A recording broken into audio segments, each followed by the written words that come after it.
ಹರೇ ಶ್ರೀನಿವಾಸ ಗುರೋ ರಾಘವೇಂದ್ರ. ನನ್ನ ಆತ್ಮೀಯ ಅಧ್ಯಾತ್ಮ ಬಂಧುಗಳೆಲ್ಲರಿಗೂ ಕೂಡ ಅನಂತ ಶಿರಸಾಷ್ಟಾಂಗ ಪ್ರಣಾಮಗಳು. ಒಟ್ಟು ಚಕ್ರಾಬ್ಜ ಮಂಡಲದ ಚಿಂತನೆ ವಿಹಂಗಮ ದೃಷ್ಟಿಯಲ್ಲಿ ವಿಜಯಪ್ರಭುಗಳು ಸುಳಾದಿಯಲ್ಲಿ ಒಂದೊಂದು ತಾಳದಲ್ಲಿ ಏನೇನು ಹೇಳಿದ್ದಾರೆ ಆ ಪ್ರಕಾರ ನಾವು ನೋಡಿ ಆಯಿತು. ವಿಮರ್ಶೆ ಏನು ಮಾಡಿಲ್ಲ. ಅಲ್ಲಿ ಬರ್ತಕ್ಕಂಥ ಸಂದೇಹಗಳನ್ನು ಕೂಡ ನಾವು ಉಟ್ಟಂಕನ ಮಾಡಿಕೊಂಡಿದ್ದೀವಿ, ಅದನ್ನು ಹೇಳ್ಕೊಂಡಿದ್ದೀವಿ ನಾವು. ಈಗ ಚಕ್ರಾಬ್ಜ ಮಂಡಲದ ಒಳರಹಸ್ಯಗಳನ್ನೆಲ್ಲ ನೋಡ್ತಾ ಹೋಗೋಣ. ಮೊಟ್ಟ ಮೊದಲು ಕೊನೆಗೆ ಜತ್ತಿಯಲ್ಲಿ ವಿಜಯಪ್ರಭುಗಳು ಏನು ಹೇಳಿದರು? ಸಿದ್ಧ ಸಾಧನವಿದು ಬಿಂಬ ಕಾಂಬುವುದಕ್ಕೆ ಪದ್ಮಿವಲ್ಲಭ ನಮ್ಮ ವಿಜಯ ವಿಠಲ ಪ್ರಾಪ್ತಿ ಅಂತ ಹೇಳಿದರು. ಇದು ಬಿಂಬನನ್ನು ತೋರಿಸಿಕೊಡ್ತದೆ. ಇದು ಈ ಚಕ್ರಾಬ್ಜ ಮಂಡಲದ ಅನುಷ್ಠಾನ, ಚಕ್ರಾಬ್ಜ ಮಂಡಲದ ಚಿಂತನೆ, ಅದರ ಧ್ಯಾನ, ಅದನ್ನು ಆಗಾಗ ಸ್ಮರಣೆ ಮಾಡುವುದು. ಕೇವಲ ಪೂರ್ಣ ಮಾತ್ರ ಅಲ್ಲ, ಒಂದೊಂದು ಮಂಡಲವನ್ನು ಚಿಂತನೆ ಮಾಡಿದರು. ಸ್ನಾನ ಮಾಡುವಾಗ ಇತ್ಯಾದಿ ಸಮಯಗಳಲ್ಲಿ ಸುಮ್ಮನೆ ಒಂದು ಮಂಡಲವನ್ನು ಸ್ಮರಣೆ ಮಾಡಿದರೂ ಕೂಡ ಅದೆಲ್ಲ ಕೊನೆಗೆ ನಿನ್ನನ್ನು ಎಲ್ಲಿ ಕರ್ಕೊಂಡು ಹೋಗ್ತದೆ ಅಂದರೆ ಬಿಂಬನ ದರ್ಶನದ ಕಡೆ ಕರ್ಕೊಂಡು ಹೋಗ್ತಾರೆ, ಬಿಂಬನ ಸಾಕ್ಷಾತ್ಕಾರವನ್ನು ಉಂಟು ಮಾಡ್ತದೆ ಅಂತ ಹೇಳ್ತಾರೆ. ಇದರ ಮೇಲೆ ಇದು ಬಿಂಬನ ದರ್ಶನ ಹೇಗೆ ಮಾಡಿಸ್ತದೆ? ಬಿಂಬ ಇರೋದು, ಬಿಂಬರೂಪಿ ಪರಮಾತ್ಮ ಹೊರಗಿಲ್ಲ, ಒಳಗಿದ್ದಾನೆ, ನಮ್ಮ ಅಂತರಾತ್ಮನಾಗಿದ್ದಾನೆ. ಪ್ರತಿ ಜೀವಿಯ ಒಳಗಿರ್ತಕ್ಕಂಥ ರೂಪಕ್ಕೆ, ಅದು ಜೀವಿಯ ಒಳಗೆ ಅಂದರೆ ಸೋಲ್ ಅಂತ ಏನಂತೀವಲ್ಲ, ಆತ್ಮ ಅಂತೀವಲ್ಲ, ಆತ್ಮದ ಒಳಗಿರತಕ್ಕಂಥ ಪರಬ್ರಹ್ಮನಿಗೆ ಮಾತ್ರ ಬಿಂಬ ಅಂತ ಹೆಸರು. ಹೊರಗೆ ವ್ಯಾಪಿಸಿರ್ತಕ್ಕಂಥ ಎಲ್ಲ ಕಡೆ, ಆಕಾಶದಲ್ಲಿ, ನೀರಿನಲ್ಲಿ, ಗಾಳಿಯಲ್ಲಿ ಮತ್ತು ಬೆಂಕಿಯಲ್ಲಿ, ಈ ಎಲ್ಲ ಕಡೆ ವ್ಯಾಪಿಸಿರ್ತಾನೆ. ಪ್ರತಿಯೊಂದು ಪದಾರ್ಥಗಳಲ್ಲಿ 24 ತತ್ವಗಳಲ್ಲಿ ವ್ಯಾಪಿಸಿದ್ದಾನೆ. ನಮ್ಮ ಕಣ್ಣಲ್ಲಿದ್ದಾನೆ, ನಮ್ಮ ಕಿವಿಗಳಲ್ಲಿದ್ದಾನೆ, ನಮ್ಮ ಕಾಲಲ್ಲಿದ್ದಾನೆ, ನಮ್ಮ ಕೈಯಲ್ಲಿದ್ದಾನೆ, ಪ್ರತಿ ಪ್ರಾಣಿಯಲ್ಲಿ ಇದ್ದಾನೆ, ದೇಹದಲ್ಲಿ ತುಂಬಿಕೊಂಡಿದ್ದಾನೆ. ಇವು ಬಿಂಬಗಳಲ್ಲ. ಆತ್ಮದ ಒಳಗಡೆ ಒಬ್ಬನೇ ನಿಂತುಕೊಂಡಿರ್ತಾನಲ್ಲ, ಅವನಿಗೆ ಅಂತರಾತ್ಮ ಅಂತ ಕರಿತಾನೆ, ಅವನ್ನೇ ಬಿಂಬ ಅಂತ ಕರಿತೀವಿ. ಆ ಬಿಂಬನಿಗೆ ನಾವು ಇನ್ನೊಂದು ಹೆಸರಿಟ್ಟೀವಿ, ಹರಿ ಅಂತ ಹೇಳಿ. ಈ ಆತ್ಮದ ದರ್ಶನ ಆಗಬೇಕಾದರೆ ಇದು ಚಕ್ರಾಬ್ಜ ಮಂಡಲದಿಂದ ಹೇಗೆ ಆಗ್ತಾರೆ? ನಾನು ಏನಂತ ಚಿಂತನೆ ಮಾಡಬೇಕು? ಚಕ್ರಾಬ್ಜ ಮಂಡಲದ ಅಂತರಾತ್ಮನ ದರ್ಶನ ಆಗಬೇಕಾದ್ರೆ ನಾವು ಒಳಗಮುಖ ಆಗಬೇಕು. ನಾವು ಅಂದರೆ ನಮ್ಮೊಳಗೆ ಭಗವಂತನ ಕಾಣಲಿಕ್ಕೆ ಪ್ರಯತ್ನ ಮಾಡಬೇಕು. ಬಾಹ್ಯ ಪ್ರಪಂಚದಲ್ಲಿ ಭಗವಂತನ ಕಂಡರೆ ಅದು ಅನುಗ್ರಹ ಆಗ್ತದೆ, ಸಾಧನೆ ಆಗ್ತದೆ, ಅದು ಒಳ್ಳೆಯ ಸಾಧನೆ, ಇಲ್ಲ ಅಂತಂಬಲ್ಲ. ಕಂಡಲ್ಲಿ ವಿಶ್ವರೂಪ ಕಾಂಬುವರು. ಎಲ್ಲ ಪದಾರ್ಥಗಳಲ್ಲಿ, ಎಲ್ಲ ಚೇತನ ಪದಾರ್ಥಗಳಲ್ಲಿ, ಎಲ್ಲ ಅಚೇತನ ಪದಾರ್ಥಗಳಲ್ಲಿ ಭಗವಂತನನ್ನು ನೋಡುವುದೇನದಲ್ಲ, ಅದು ದೊಡ್ಡ ಸಾಧನೆ. ಅದರಲ್ಲಿ ವಿಶ್ವೋಪಾಸನೆ ಅಂತಾರೆ. ಅಂದರೆ ಭಗವಂತನನ್ನು ಸರ್ವತ್ರ ಕಾಣುವುದು, ಅದು ಕೂಡ ದೊಡ್ಡ ಸಾಧನೆ. ಆದರೆ ಆ ಸಾಧನೆ ಕೂಡ ಎಲ್ಲಿ ಮುಟ್ಟಬೇಕು ಅಂದರೆ ಅಂತರಾತ್ಮನ ಕಡೆ ಹೋಗಬೇಕು ನಾವು. ಅಂದರೆ ನನ್ನೊಳಗಿರ್ತಕ್ಕಂಥ ಬಿಂಬನನ್ನು ಕಂಡಾಗ ಮಾತ್ರ ನನ್ನೊಳಗೆ ನನಗೆ ಪ್ರೇರಕನಾಗಿ, ನನ್ನ ಜೀವಾಂತರ್ಯಾಮಿಯಾಗಿ, ನನಗೆ ಸಖನಾಗಿ ನಿರಂತರ ನನ್ನೊಟ್ಟಿಗೆ ಇರತಕ್ಕಂಥ ಭಗವಂತ ಇದ್ದಾನಲ್ಲ, ಆ ಭಗವದ್ರೂಪಕ್ಕೆ ಬಿಂಬ ಅಂತಾರೆ. ಈಗ ಕಣ್ಣಲ್ಲಿ ಸೂರ್ಯಾಂತರ್ಗತನಾಗಿ ಭಗವಂತ ಇದ್ದಾನೆ. ಕಿವಿಯಲ್ಲಿ ದಿಗ್ದೇವತೆಗಳಿದ್ದಾರೆ, ದಿಗ್ದೇವತೆಗಳ ಅಂತರ್ಯಾಮಿಯಾಗಿ ಭಗವಂತ ಇದ್ದಾನೆ. ಬಾಯಿಯಲ್ಲಿ ಭಗವಂತ ಇದ್ದಾನೆ. ಎಲ್ಲ ಅವಯವಗಳಲ್ಲಿದ್ದಾನೆ. 24 ತತ್ವಗಳಿಂದ ನಿರ್ಮಾಣವಾದದ್ದು ಈ ದೇಹ. ಇದರ ತುಂಬಿಕೊಂಡಿದ್ದಾನೆ ಪರಮಾತ್ಮ. 72,000 ನಾಡಿಗಳು. 72,000 ನಾಡಿಗಳಲ್ಲಿ 36,000 ನಾಡಿಗಳು ಬಲಭಾಗದಲ್ಲಿ, 36,000 ನಾಡಿಗಳು ಎಡಭಾಗದಲ್ಲವ. ಇವುಗಳಲ್ಲಿ ಸ್ತ್ರೀ ಪುರುಷ ರೂಪದಿಂದ ಭಗವಂತ ವ್ಯಾಪಿಸಿದ್ದಾನೆ. ಬಲಭಾಗದಲ್ಲಿರುವ 36,000 ನಾಡಿಗಳಲ್ಲಿ ಭಗವಂತ ಪುರುಷ ರೂಪದಿಂದಿರ್ತಾನೆ. ಅದೇ ಭಗವಂತನೇ ಎಡಭಾಗದಲ್ಲಿರ್ತಕ್ಕಂಥ 36,000 ನಾಡಿಗಳಲ್ಲಿ ಸ್ತ್ರೀ ರೂಪದಿಂದ ಇರ್ತಾನೆ. ಎಷ್ಟು ರೂಪಗಳು! ಅನಂತ ರೂಪಗಳು. ಸಪ್ತಧಾತುಗಳಲ್ಲಿ ಭಗವಂತ ಇದ್ದಾನೆ. ಮತ್ತು ಹೀಗಿರುವಾಗ ಇವನ ದರ್ಶನದಿಂದ ಇವನ ದರ್ಶನ ಬಿಂಬನ ದರ್ಶನಕ್ಕೆ ಕಾರಣವಾಗ್ತದೆ. ಯಾಕೆಂದರೆ ಇವನು ನಮ್ಮೊಟ್ಟಿಗೆ ಪರ್ಮನೆಂಟ್ ಆಗಿರೋದಿಲ್ಲ.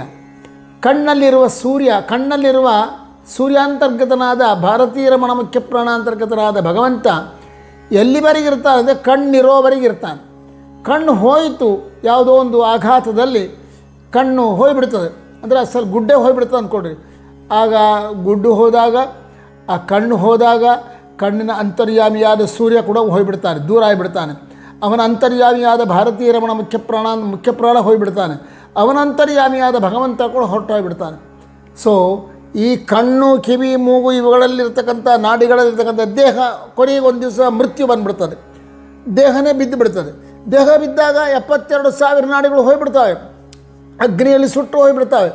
ಆಗ ಅನಿರುದ್ಧ ಶರೀರ, ಸೂಕ್ಷ್ಮ ಶರೀರ ಅಂದರೆ ಲಿಂಗ ಶರೀರ ಸ್ವರೂಪ ಮಾತ್ರ ಇರ್ತದೆ. ಆಗ ಈ ಬಾಹ್ಯವಾದ ಸ್ಥೂಲ ಶರೀರದಲ್ಲ, ಸ್ಥೂಲ ಶರೀರದಲ್ಲಿರ್ತಕ್ಕಂಥ ಭಗವದ್ ರೂಪಗಳೆಲ್ಲ ಹೋಗಿಬಿಡ್ತಾವೆ. ಅದ ಕಾರಣ ಇವು ಬಿಂಬ ಅಲ್ಲ. ಮತ್ತು ಬಿಂಬ ಯಾವುದು ಅಂದರೆ ನಿತ್ಯ ನಾಶನವಿಲ್ಲದೆ ಇರತಕ್ಕಂಥ, ನಿತ್ಯ ಶಾಶ್ವತವಾಗಿರತಕ್ಕಂಥ, ಯಾವ ಬೆಂಕಿಗೂ, ಯಾವ ನೀರಿಗೂ, ಯಾವ ಅಸ್ತ್ರಕ್ಕೂ ಛೇದನವಾಗದೇ ಇರತಕ್ಕಂಥ, ತೊಯ್ದೇ ಇರತಕ್ಕಂಥ, ಸುಡದೇ ಇರತಕ್ಕಂಥ ಒಂದು ಸೋಲ್ ಅಂತ ಆತ್ಮ ಅಂತ ಏನದಲ್ಲ, ಅದೇ ನಿಜವಾದ ಆತ್ಮ. ಅದು ಶಾಶ್ವತ. ಅದರ ಒಳಗಿರ್ತಕ್ಕಂಥ ಪರಮಾತ್ಮ ಇದ್ದಾನಲ್ಲ, ಅವನು ಶಾಶ್ವತ. ಅವನು ಎಲ್ಲ ರೂಪಗಳು ಶಾಶ್ವತನೇ. ಆದರೆ ಬಿಂಬರೂಪಿಯಾಗಿರ್ತಕ್ಕಂಥ ಪರಮಾತ್ಮ ನಮ್ಮನ್ನು ಬಿಟ್ಟು ಹೋಗೋದಿಲ್ಲ. ಕಣ್ಣಿನಲ್ಲಿರುವ ಭಗವಂತ, ಕಿವಿಯಲ್ಲಿರುವ ಭಗವಂತ ನಮಗೆ ಮೃತ್ಯು ಬಂತು ಅಂತಂದರೆ, ಅಥವಾ ಕಣ್ಣು ಹೋಯಿತು ಅಂದರೆ, ಕಿವಿ ಹೋಯಿತು ಅಂತಂದರೆ, ಆಗ ಅಲ್ಲಿರುವ ಭಗವಂತ ರೂಪ ಮಾಯ ಆಗಿಬಿಡ್ತದೆ. ಆದರೆ ನಮ್ಮ ಒಳಗಿರ್ತಕ್ಕಂಥ ಆತ್ಮನ ಅಂತರ್ಯಾಮಿಯಾದ ಪರಮಾತ್ಮ ಇದ್ದಾನಲ್ಲ, ಬಿಂಬರೂಪಿ ಪರಮಾತ್ಮ ಹರಿ, ಅವನು ಮಾತ್ರ ಎಂದೆಂದೆಂದೆಂದೆಂದು ಯಾವ ಕ್ಷಣದಲ್ಲಿ ಎಂದಲಿಂದಿದ್ದಾನೋ ಗೊತ್ತಿಲ್ಲ. ಎಲ್ಲಿವರೆಗೆ ಇರ್ತಾನಂದರೆ ಅನಂತ ಕಾಲದವರೆಗೆ ಇರ್ತಾನೆ. ಎಲ್ಲಿವರೆಗೆ ಜೀವ ಇರ್ತಾನೋ, ಜೀವ ಎಲ್ಲಿವರೆಗೆ ಇರ್ತಾನೆ, ಭಗವಂತ ಒಳಗೆ ಎಲ್ಲಿವರೆಗೆ ಇರ್ತಾನೋ ಅಲ್ಲಿವರೆಗೆ ಇರ್ತಾನೆ. ಅಂದರೆ ಭಗವಂತನಿಗೂ ಜೀವಿಗೂ ಅವಿನಾಭಾವ ಸಂಬಂಧ. ಇವನನ್ನು ಬಿಟ್ಟು ಇವನಿರೋದಿಲ್ಲ, ಇವನನ್ನು ಬಿಟ್ಟು ಇವನಿರೋದಿಲ್ಲ. ಒಂದೇ ಗೂಡು, ಆ ಗೂಡಿನಲ್ಲಿ 2 ಪಕ್ಷಿಗಳು ವಾಸ ಮಾಡಿಕೊಂಡವೆ. ಆ ಗೂಡು ಯಾವುದಂದರೆ ಸ್ವರೂಪ ಅಂತಕ್ಕಂಥ ದೇಹ, ನಮ್ಮ ಆತ್ಮ. ಆತ್ಮ ಬೇರೆ ಅಲ್ಲ, ದೇಹ ಬೇರೆ ಅಲ್ಲ. ಈಗ ಇದು ಸ್ಥೂಲ ಶರೀರ, ಇದು ನಮಗೆ ದೇಹನೇ ನಾವಲ್ಲ, ದೇಹದ ಒಳಗೆ ನಾನಿದ್ದೀನಿ. ನಾನು ಎನ್ನುವ ವಸ್ತು ಏನದಲ್ಲ, ಅದೇ ಆತ್ಮ. ಈ ಆತ್ಮದಲ್ಲಿ ಭಗವಂತ ಇದ್ದಾನೆ, ಈ ಸ್ಥೂಲ ಶರೀರದಲ್ಲಿ ಭಗವಂತ ಇದ್ದಾನೆ. ಇವನು ನಿತ್ಯವಾಗಿ ಇರೋದಿಲ್ಲ. ಎಲ್ಲಿವರೆಗೆ ಈ ದೇಹ ಇರ್ತದೋ ಅಲ್ಲಿವರೆಗೆ ಇರ್ತಾನೆ. ಇದರೊಳಗೆ ಅನಿರುದ್ಧ ಶರೀರ ಇದೆ. ಅನಿರುದ್ಧ ಶರೀರದಲ್ಲಿ ಭಗವಂತ ಇದ್ದಾನೆ. ಭಗವಂತನ ರೂಪಗಳವೆ, ಆದರೆ ಅವು ಶಾಶ್ವತವಾಗಿರೋದಿಲ್ಲ. ಅನಿರುದ್ಧ ಶರೀರ ಒಂದು ಸಮಯ ಬಂದಾಗ ಹೊರಟೋಗ್ಬಿಡ್ತದೆ. ಹೊರಟೋಯ್ತಂದರೆ ಆಗ ಅಲ್ಲಿರುವ ಭಗವದ್ ರೂಪಗಳು ಮಾಯ ಆಗಿಬಿಡ್ತವೆ. ಅದರಂತೆ ಒಳಗೆ ಲಿಂಗ ಶರೀರ ಇದೆ. ಆ ಲಿಂಗ ಶರೀರದಲ್ಲಿ ಭಗವಂತ ಇದ್ದಾನೆ.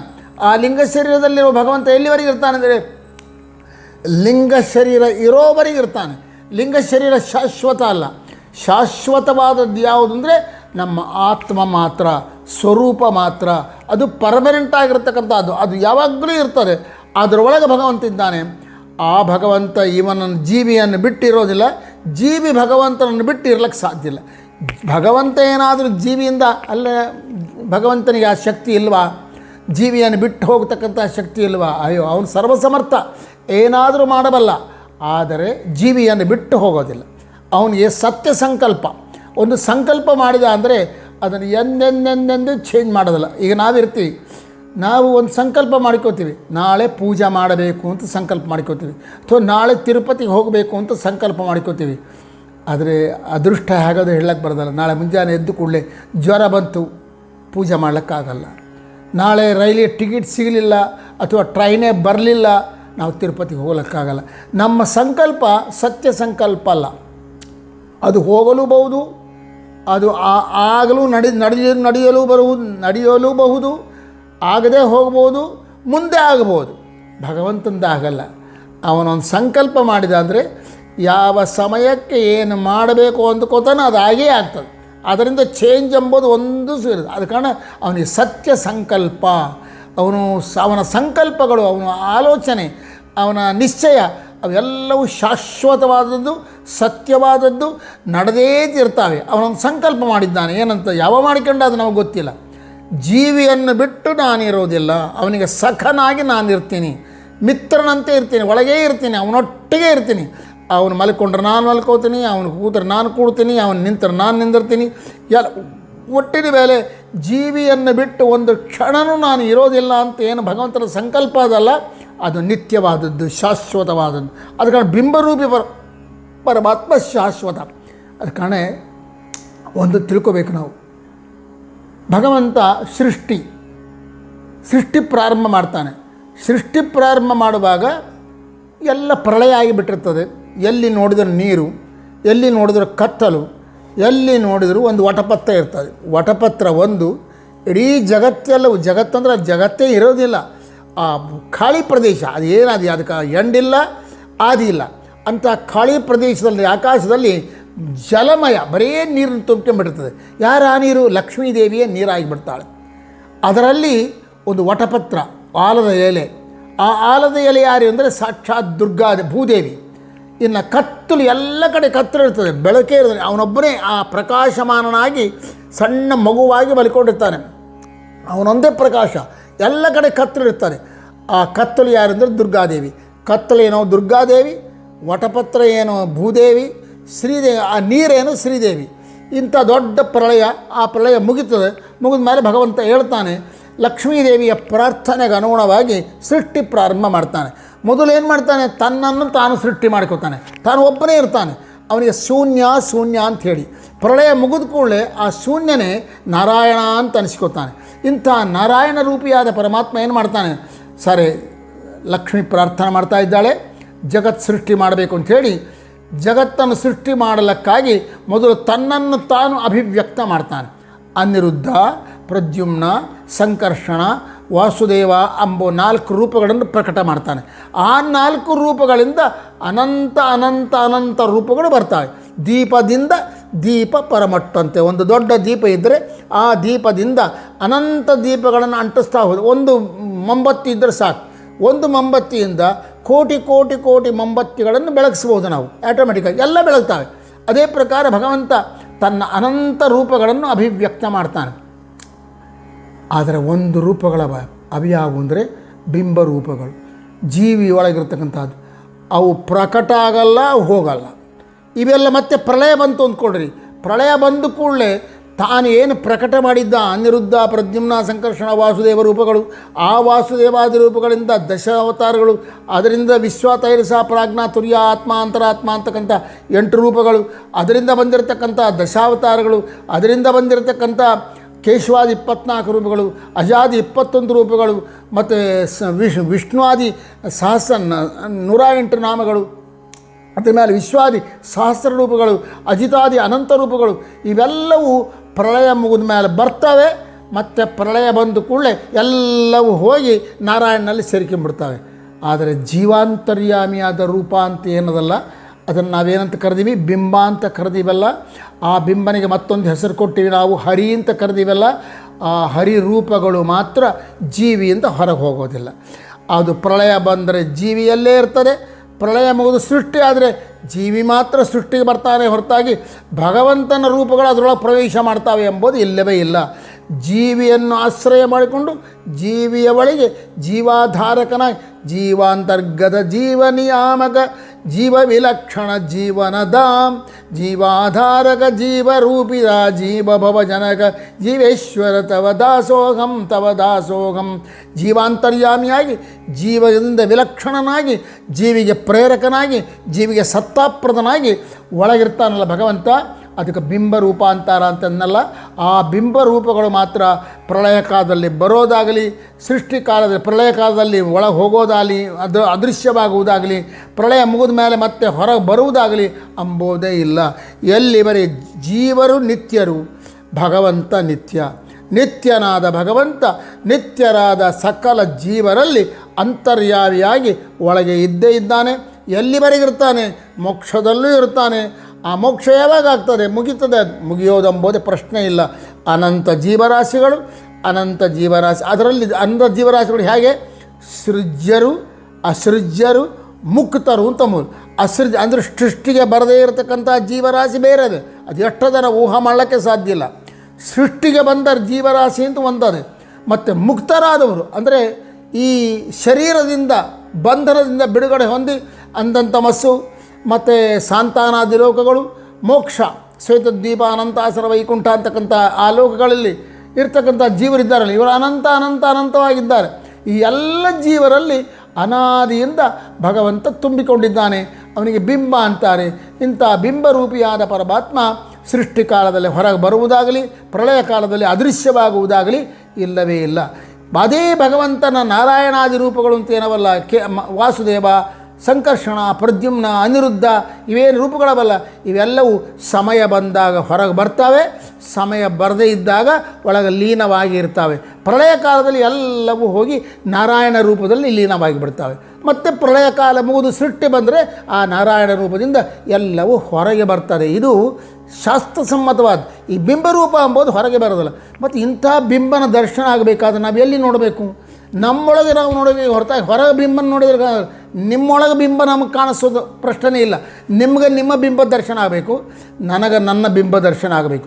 ನನ್ನ ಬಿಂಬ ದರ್ಶನ ಆಗಬೇಕಾದ್ರೆ ನಾನು ಒಳಗೆ ಉಪಾಸನ ಮಾಡಿ ಹೊರಗೆಲ್ಲ ಉಪಾಸನ ಮಾಡಿ, ಓ ಇಲ್ಲಿದ್ದಾನೆ, ಇಲ್ಲಿದ್ದಾನೆ, ಇಲ್ಲಿದ್ದಾನೆ, ಈ ಪುಸ್ತಕಗಳಲ್ಲಿದ್ದಾನೆ, ಈ ಮನುಷ್ಯರಲ್ಲಿದ್ದಾನೆ, ಈ ಪ್ರಾಣಿಗಳಲ್ಲಿದ್ದಾನೆ, ಈ ಪಕ್ಷಿಗಳಲ್ಲಿದ್ದಾನೆ ಅಂತ ಚಿಂತನೆ ಮಾಡಿ ಅಲ್ಲಿರುವ ಭಗವಂತನೇ ನನ್ನೊಳಗೂ ಇದ್ದಾನೆ, ಅವನನ್ನು ನಾನು ನೋಡಬೇಕು ಅಂತಂಬುವ ಆಲೋಚನೆ ಬರ್ತದಲ್ಲ, ಆಗ ನಾವು ಅಂತರ್ಮುಖಿಗಳಾಗ. ಅದಕ್ಕೆ ಧ್ಯಾನ ಎಂಬುದು ಅತ್ಯಂತ ಅವಶ್ಯಕ.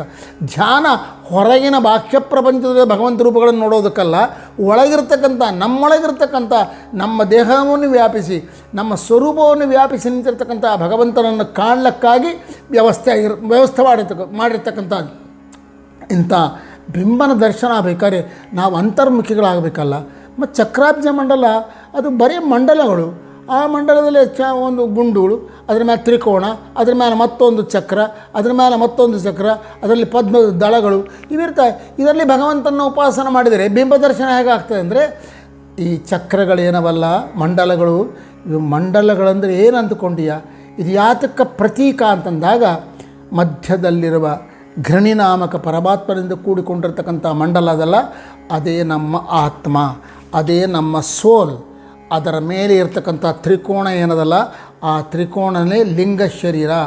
ಅದರ ಮೇಲೆ ಸೂರ್ಯ, ಚಂದ್ರ, ಅಗ್ನಿಗಳಿಂದ ಕೂಡಿಕೊಂಡಿರ್ತಕ್ಕಂಥ ಮಂಡಲ ಅದಲ್ಲ, ಅದೇ ಅನಿರುದ್ಧ ಶರೀರ. ಅದರ ಮೇಲೆ ಇರ್ತಕ್ಕಂಥ ರಾಶಿಗಳಿಂದ ಯಾವುದು ಮೇಷ, ವೃಷಭಾದಿ 12 ರಾಶಿಗಳಿಂದ ಕೂಡಿಕೊಂಡಿರ್ತಕ್ಕಂಥ ಮಂಡಲ ಅದಲ್ಲ, ಆ ಮಂಡಲನೇ ಸ್ಥೂಲ ಶರೀರ, ಈ ನಮ್ಮ ಭೌತಿಕ ಶರೀರ. ಇದರ ಮೇಲೆ ವಿಷ್ಣು, ನಾರಾಯಣ, ವಾಸುದೇವ ಮತ್ತು ಗಾಯತ್ರಿ, ಅಜಾದಿ ಭಗವದ್ ರೂಪಗಳ ಈ ಮಂಡಲಗಳೇನವಲ್ಲ, 5 ಮಂಡಲಗಳು ಆಭರಣಗಳು. ನಮ್ಮ ಪ್ರತಿ ಜೀವಿಗೆ ಒಳಗೆ ಸೋಲದೆ, ಆ ಸೋಲಿನ ಮೇಲೆ ಒಂದು ಲಿಂಗ ಶರೀರ ಇರ್ತದೆ. ಆ ಲಿಂಗ ಶರೀರದ ಮೇಲೆ ಅನಿರುದ್ಧ ಶರೀರ ಇರ್ತದೆ. ಆ ಅನಿರುದ್ಧ ಶರೀರದ ಮೇಲೆ ಈ ಸ್ಥೂಲ ಶರೀರ ಇರ್ತದೆ. ಇದು 100 ವರ್ಷ ಇರ್ತದೆ, 100 ವರ್ಷ ಆದಮೇಲೆ ಹೋಗಿಬಿಡ್ತದೆ. ಅದು 100 ವರ್ಷ ಇರ್ಬೋದು, 60 ವರ್ಷ ಇರ್ಬೋದು, 70 ವರ್ಷ ಇರ್ಬೋದು, 80 ವರ್ಷ ಇರ್ಬೋದು. ಒಬ್ಬೊಬ್ಬರಿಗೆ ವಾದರಾಜರಂಥ ಪುಣ್ಯಾತ್ಮರಿಗೆ 120 ವರ್ಷ ಕೂಡ ಇರ್ತದೆ. ಸೊ ಇದು ಸ್ಥೂಲ ಶರೀರ, ಇದು ಪರ್ಮನೆಂಟ್ ಅಲ್ಲ, ಇದಕ್ಕೊಂದು ಲಿಮಿಟ್ ಅದ. ಇದಕ್ಕೆ 100-120 ವರ್ಷನೇ ಇರ್ತದೆ. ಆಮೇಲೆ ಕಲಿಯುಗದಲ್ಲಿ ಆಮೇಲೆ ಹೋಗಿಬಿಡ್ತದೆ ನಮ್ಮ ಮಾತು. ಇದರ ಒಳಗಡೆ ಒಂದು ಅನಿರುದ್ಧ ಶರೀರ ಅಂತದೆ. ಅದು ಶಾಶ್ವತ ಅಲ್ಲ, ಅದು ಬಂದದೆ ನಮಗೆ ಸೃಷ್ಟಿ ಕಾಲದಲ್ಲಿ, ಮತ್ತೆ ಒಂದು ಕಾಲದಲ್ಲಿ ಹೋಗಿಬಿಡ್ತದೆ ನಮಗೆ. ಅದರೊಳಗೆ ಲಿಂಗ ಶರೀರ ಅದು. ಆ ಲಿಂಗ ಶರೀರ ನಾವು ತಂದುಕೊಂಡಿದ್ದಲ್ಲ, ಆದರೆ ನಮಗೆ ಅಂಟಿಕೊಂಡು ಬಂದದ ಮೊದಲಿಂದ. ಆದರೆ ಅದು ಪರ್ಮನೆಂಟ್ ಆಗಿರೋದಿಲ್ಲ, ಹೋಗಿಬಿಡ್ತದೆ ಒಂದಲ್ಲ ಒಂದು ಕಾಲದಲ್ಲಿ. ಯಾವಾಗ ಅಪರೋಕ್ಷ ಆಗ್ತದೋ, ಮುಕ್ತಿ ಎಂಬುದು ಬರ್ತದೋ, ಬ್ರಹ್ಮದೇವರು ವಿರಜಾ ನದಿ ಸ್ನಾನ ಮಾಡುವಾಗ ನಮ್ಮನ್ನು ಸ್ನಾನ ಮಾಡಿಸಿ ನಮ್ಮ ಲಿಂಗ ಶರೀರಗಳನ್ನೆಲ್ಲ ಕಳೆದು ಬಿಡ್ತಾರೆ. ಆಮೇಲೆ ಸ್ವರೂಪ ಮೋಕ್ಷಕ್ಕೆ ಹೋಗುತ್ತದೆ. ಇಂಥ ಚಿಂತನೆಗೆ ಈ ಚಕ್ರಾಬ್ಜ ಮಂಡಲ ನಿದರ್ಶನ. ಚಕ್ರಾಬ್ಜ ಮಂಡಲ ಅಂದರೆ ಏನೂ ಅಲ್ಲ, ನಿನ್ನೊಳಗೆ ನೀನು ನೋಡುವುದೇ ಚಕ್ರಾಬ್ಜ ಮಂಡಲ. ನಿನ್ನೊಳಗೆ ಅಂದರೆ ನೀನು ಸ್ವರೂಪ, ಅದೇ ಘೃಣಿನಾಮಕ ಪರಮಾತ್ಮನಿಂದ ಕೂಡಿಕೊಂಡಿರ್ತಕ್ಕಂಥ ರೌಂಡ್ ಆ ಮಂಡಲ ಏನದಲ್ಲ, ಅದೇ ನಮ್ಮ ಸ್ವರೂಪ. ಅದರ ಮೇಲೆ ಇರತಕ್ಕಂಥ ತ್ರಿಕೋಣ ಅಂತ ಏನದಲ್ಲ, ಅದೇ ಲಿಂಗ ಶರೀರ. ಅದರ ಮೇಲೆ ಇರತಕ್ಕಂಥ ಸೂರ್ಯ, ಚಂದ್ರ, ಅಗ್ನಿ, ಕೋಣಗಳ ಜನರಿಂದ ಕೂಡಿಕೊಂಡಿರ್ತಕ್ಕಂಥ ಮಂಡಲ ಅದಲ್ಲ, ಅದೇ ಅನಿರುದ್ಧ ಶರೀರ. ಅದರ ಮೇಲಿರ್ತಕ್ಕಂಥ ರಾಶಿಚಕ್ರದಿಂದ ಕೂಡಿಕೊಂಡಿರ್ತಕ್ಕಂಥದ್ದೇ ಆ ಸ್ಥೂಲ ಶರೀರ. ಅದರ ಮೇಲಿರ್ತಕ್ಕಂಥ ವಿಷ್ಣು, ನಾರಾಯಣ, 12 ಅಷ್ಟಾಕ್ಷರ 12 ಮಂತ್ರ, 12 ಅಕ್ಷರಗಳಿಂದ ಕೂಡಿದ್ದು ವಾಸುದೇವ, ಅದರ ಮೇಲಿರ್ತಕ್ಕಂಥ ಗಾಯತ್ರಿ, ಅದರ ಮೇಲಿರ್ತಕ್ಕಂಥ ಅಜಾದಿ ಭಗವದ್ರೂಪಗಳಿಂದ ಕೂಡಿಕೊಂಡಿರ್ತಕ್ಕಂಥ ಮಂಡಲ, ಇವೆಲ್ಲವೂ ಕೂಡ ಈ 4 ಶರೀರಗಳ ಮೇಲೆ ಇರತಕ್ಕಂಥ ಆವರಣ. ಈಗ ನಾವೇನಿದ್ದೀವಲ್ಲ ನಮಗೆ ಕಾಣಿಸೋದಿಲ್ಲ, ಆದರೆ ಕೆಲವೆಲ್ಲ ಫೋಟೋಗಳು ಬರೀತಿರ್ತಾರೆ ನೋಡ್ರಿ. ಆ ಫೋಟೋಗಳು ಬರೆದಾಗ ದೊಡ್ಡ ಋಷಿ ತಪಸ್ಸು ಮಾಡುವಂತೆ ಕೂತ್ಕೊಂಡಿರ್ತಾನೆ, ಒಬ್ಬ ದೇವತೆ ಕೂತ್ಕೊಂಡಿರ್ತಾನೆ. ಆ ದೇವತೆ ಹಿಂದೆ ಪ್ರಕಾಶ ಹಾಕ್ತಾರೆ, ಒಂದು ಬೆಳ್ಳಗೆ ಬಿಳುಪು ಬಂದಿರ್ತಾರೆ. ಅದೇ ಮಂಡಲಗಳು. ಅಂದರೆ ನಮಗೆ ಕಾಣಿಸೋದಲ್ಲ, ನಮ್ಮ ಈ ದೇಹದ ಮೇಲೆ 5 ಆವರಣಗಳಿವೆ. ಯಾವ ಆವರಣ ಅಂದರೆ ಅನಿರುದ್ಧ, ಪ್ರದ್ಯುಮ್ನ, ಸಂಕರ್ಷಣ, ವಾಸುದೇವ, ನಾರಾಯಣ ಆವರಣಗಳು. ಈ ಸ್ಥೂಲ ಶರೀರ, ಇದರ ಮೇಲೆ ಒಂದು ಪವರ್ ಅದೆ. ಆ ಪವರ್ ಯಾವುದು ಯಾರೋ ಅಲ್ಲ, ಅದು ಏನು ಬರೀ ಬೆಳಕಲ್ಲ, ಅದೇ ಅನಿರುದ್ಧ ರೂಪಿ ಪರಮಾತ್ಮ ಈ ದೇಹವನ್ನು ವ್ಯಾಪಿಸಿ ನಿಂತುಕೊಂಡಿರ್ತಾನೆ. ಆ ಅನಿರುದ್ಧನ ಮೇಲೆ ಪ್ರದ್ಯುಮ್ನ ರೂಪಿ ಪರಮಾತ್ಮ ವ್ಯಾಪಿಸಿ ನಿಂತಿರ್ತಾನೆ. ಆ ಪ್ರದ್ಯುಮ್ನ ಮೇಲೆ ಸಂಕರ್ಷಣ ರೂಪಿ ಪರಮಾತ್ಮ ವ್ಯಾಪಿಸಿ ನಿಂತಿರ್ತಾನೆ. ಅದರ ಮೇಲೆ ವಾಸುದೇವ ನಾಮಕ ಪರಮಾತ್ಮ ವ್ಯಾಪಿಸಿ ನಿಂತಿರ್ತಾನೆ. ಅದರ ಮೇಲೆ ನಾರಾಯಣ ರೂಪಿ ಪರಮಾತ್ಮ ವ್ಯಾಪಿಸಿ ನಿಂತ. ಅಂದರೆ ಈ 4 ಶರೀರಗಳಿಂದ ಕೂಡಿದ ಈ ನಮ್ಮ ಮೇಲೆ ಅನಿರುದ್ಧ, ಪ್ರದ್ಯುಮ್ನ, ಸಂಕರ್ಷಣ, ವಾಸುದೇವ, ನಾರಾಯಣ ಅಂತಕ್ಕಂಥ 5 ಭಗವಂತನ ರೂಪಗಳು ಆವರಣ ರೂಪದಲ್ಲಿರ್ತವೆ. ಇದಕ್ಕೆ ಸೂಚನೆಯೇ ಈ ವಿಷ್ಣು ಷಡಾಕ್ಷರ ಮಂತ್ರದಿಂದ ಕೂಡಿದ ಮಂಡಲ, ನಾರಾಯಣ ಅಷ್ಟಾಕ್ಷರ ಮಂತ್ರದಿಂದ ಕೂಡಿದ ಮಂಡಲ, ವಾಸುದೇವ ಅಂತಕ್ಕಂಥ 12 ಅಕ್ಷರಗಳಿಂದ ಕೂಡಿದ ಮಂಡಲ, ಅದರ 24 ಅಕ್ಷರಗಳಿಂದ ಕೂಡಿದ ಗಾಯತ್ರಿ ಮಂಡಲ, ಅದರ ಮೇಲೆ ಇರತಕ್ಕಂಥ ಅಜಾದಿ ಭಗವದ್ರೂಪಗಳಿಂದ ಕೂಡಿರ್ತಕ್ಕಂಥ ಮಂಡಲ. ಇವು ಈ 5 ಮಂಡಲಗಳಿಗೆ ಅನಿರುದ್ಧ, ಪ್ರದ್ಯುಮ್ನ, ಸಂಕರ್ಷಣ, ವಾಸುದೇವ, ನಾರಾಯಣ ಅಂತಕ್ಕಂಥದ್ದಕ್ಕೆ ಒಂದು ಸೂಚಕ. ಇಷ್ಟೇನಾ? ಇನ್ನೂ ಇದಕ್ಕಿನ್ನ ಅಪೂರ್ವವಾದ ಅರ್ಥಗಳವೆ. ಅದ್ಯಾವುದು ಅಂತ ಮತ್ತೆ ನಾಳೆ ನೋಡ್ಲಿಕ್ಕೆ ಪ್ರಯತ್ನ ಮಾಡೋಣ ಅಂತ ಹೇಳ್ತಾ, ಹರೇ ಶ್ರೀನಿವಾಸ, ಗುರೋ ರಾಘವೇಂದ್ರ.